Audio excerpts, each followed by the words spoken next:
Number 81, of the 42 people who applied for service crews in a certain fast food chain, one-third were turned down without being given an interview.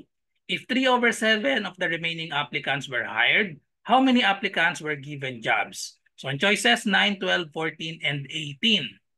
Okay, so kung gusto nyong mapanood simula number 1 ay punta lang po kayo sa baba or sa description. Makikita nyo doon ang link para dito sa word problems. Okay, so before we start, so invite ko lang kayo sa aking Civil Service Exam Review for Math and Logic via Zoom for 50 pesos only para ito sa August 2024. So 10 sessions po yan. So pag dinivide natin, lumalabas na 5 pesos lang per session. So ano pang inaantay nyo? I-PM nyo na po ako para maka-avail kayo. Limited slot lang po ito. So PM nyo ako sa Messenger RJ Enseñado. Okay, so let's start. So itong problem na ito ay isa-isahin lang natin. So of the 42 people, so yun, may given agad tayo na 42 people. Yan, so given 42 who applied for service crews in a certain fast food chain. One-third were turned down. Okay, so hatiin agad natin itong 42. Turned down yung one-third. Okay?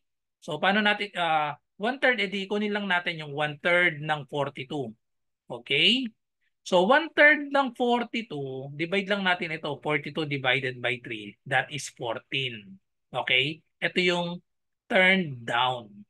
Wala na ito. Tinanggal na to, no? Turned down na agad. Reject.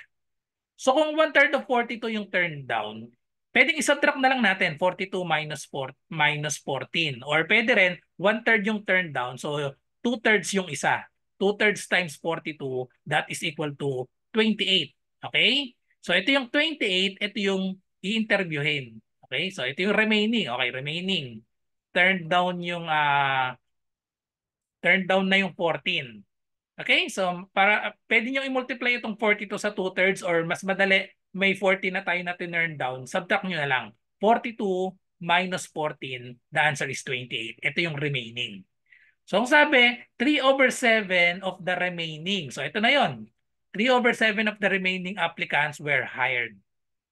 So how many applicants were given jobs? So ilan daw yung na-hire? Eh di i-multiply lang natin itong 28 sa given dito na 3/7. Okay? So multiply lang natin 28 times 3/7. So ang ginagawa natin dito, cancellation law. Huwag niyong ide-directly multiply ito. Mag-cancellation law muna tayo. 28 divided by 7. So inahin natin itong division. 28 divided by 7, that is equal to 4.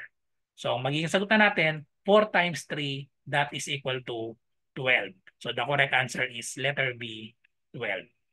Okay, so that's it. So thank you for watching. I hope may natutunan kayo sa video na ito at kung meron kayong math question ay i-comment nyo lang dito or i-PM nyo ako sa Messenger RJ Enseñado. So good luck sa lahat na nagre-review at kita-kita tayo sa mga susunod pang word problem set para sa civil service exam. Bye-bye and God bless.